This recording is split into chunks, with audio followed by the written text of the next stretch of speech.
Bonjour à toutes et à tous, c'est un plaisir de vous retrouver sur ce Patrimonia édition 2024 et nous sommes avec La Française et deux nouveaux invités sur notre canapé. C'est Christophe Inizan, directeur commercial, bonjour. Bonjour. Et à vos côtés, Romain Gobert, directeur commercial distribution externe. Bonjour Romain. Bonjour Fanny. Merci messieurs d'être avec nous. On va commencer par parler de cette nouvelle organisation de La Française avec notamment un nouveau logo. Je vais vous laisser nous en parler. Alors effectivement, La Française fait peau neuve puisque comme vous le savez, on a fusionné avec Crédit Mutuel Asset Management. Donc aujourd'hui, le groupe La Française va peser un peu plus de 150 milliards d'actifs sous gestion, que ce soit sur le côté et le non-côté. Et on va être distributeur de plusieurs sociétés de gestion du groupe, notamment Cigogne sur la gestion alternative, notamment Crédit Mutuel Asset Management avec des fonds equity. Évidemment, nos fonds de La Française sur le marché obligataire et notamment le crédit. Et puis également de CIC Private Debt, donc de la dette privée, et également la société BLI.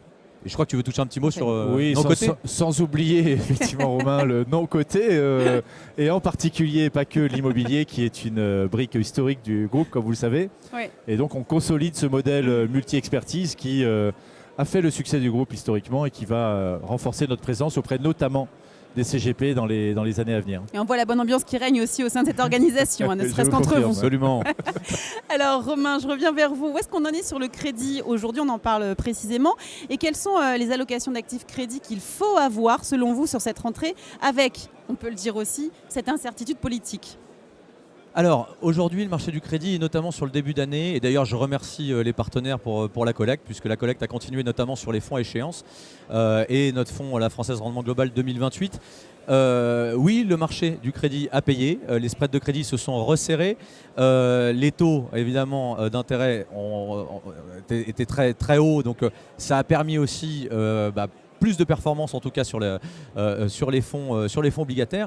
Alors aujourd'hui où on en est, je pense que l'intérêt pour nous c'est qu'on est sur des fonds monde, donc on va pouvoir profiter, je pense qu'il faut encore aller sur le marché du crédit, je pense qu'il y a encore un peu de performance à aller chercher, puisque grosso modo les rendements sur à peu près toutes les zones géographiques, on est entre 4,5 et 5,5 de rendement net de frais de gestion et net de coûts de couverture sur nos différents fonds à échéance. Et puis on va profiter évidemment de la baisse des taux, je pense, à venir, que ce soit aux US et en Europe. Et donc voilà, je pense que les fonds à échéance ont encore du sens, en tout cas d'ici la fin de l'année. Et puis nous avons lancé évidemment un nouveau fonds qui sera un fonds plutôt ouvert. Ça fait 1 an et demi qu'on a lancé ce fonds-là. Ça s'appelle Crédit Innovation. Donc comme son nom l'indique, ça va être des sociétés qui vont être plutôt innovantes, donc avec un biais croissance. Qui dit innovant dit forcément un biais aussi US, puisque c'est là où on va trouver le plus de sociétés innovantes. Et donc on va essayer de profiter de ce fonds thématique au sein de La Française qui est purement obligataire. Voilà, on a deux fonds aujourd'hui à proposer, en tout cas sur le marché du crédit aujourd'hui. Parfait, merci beaucoup Romain. Christophe, sur l'immobilier, on peut le dire, la rentrée elle est chargée.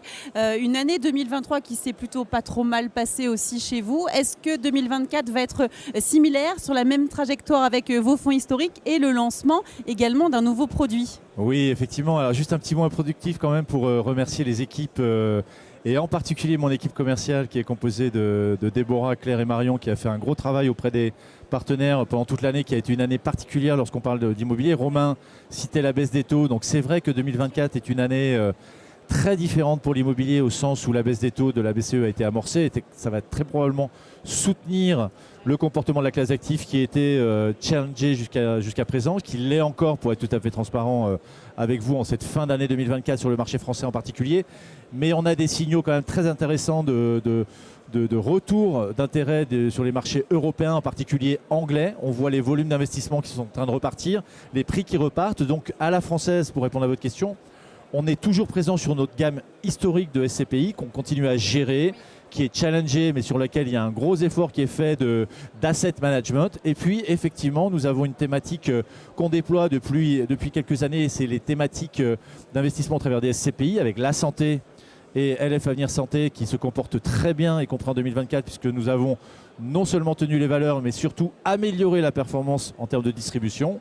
Ce qui a été également le cas de la deuxième thématique qui est la thématique logistique avec un fonds qui s'appelle LF Opportunité IMO. Et puis enfin, vous en parliez, la nouveauté de Patrimonia, parce que y compris quand les marchés sont un peu tendus, il faut continuer à innover. Et donc nous en lançons sur Patrimonia une nouvelle thématique d'investissement qui est la thématique des territoires avec un fonds qui s'appelle LF Croissance et Territoires qui vient compléter la gamme des SCPI du groupe La Française avec une particularité, c'est qu'on affiche un rendement cible pour 2024 et 2025 qui devrait satisfaire nos partenaires puisqu'on va afficher un 6% et plus. Donc on voit bien que les maisons de gestion historiques comme La Française sont également en capacité d'adresser des segments de marché extrêmement attractifs pour les investisseurs de notre point de vue en tous les cas. Parfait, eh ben, c'est innovant et c'est intéressant de voir toutes ces nouveautés. C'est le but aussi de ce patrimoine, de pouvoir parler de vos actualités. Merci messieurs et je vous dis à très bientôt et bon Patrimonia à vous. Merci beaucoup. Merci Fanny. Bonne journée. Et merci à vous de nous avoir suivis. Je vous donne rendez-vous très prochainement pour de nouvelles interviews, toujours au sein de notre magnifique studio, au sein de Patrimonia.